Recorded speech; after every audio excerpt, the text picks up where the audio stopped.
पाय ताणून झोपलेल्या वाघाच्या मावशी विचारलंय, काय गो काय झाला? तर म्हणता, बरेच दिवस मासे नाही म्हणून विकनेस इलो. मी म्हटलं आता दिवाळी नंतरच मासे गावतले, का म्हणून मी लालबागच्या बाजारात दिवाळीची खरेदी करू गेले. पुढे गेल्यावर उजव्या हातात या मावशींकडे खूप सारे रंग, दिवे आणि रांगोळीचे साचे होते. मावशीक म्हटलंय, पुढे जाऊन बाजारात बघतोय अजून काय कंदिला वगैरे भेटतात काय.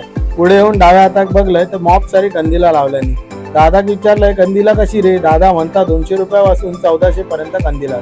कंदिला खूप छान होती पण भावही खूप छान होते. दादाक म्हटलंय थोडे स्वस्त देखव, तर त्याने माका 100चे 12 देखवला.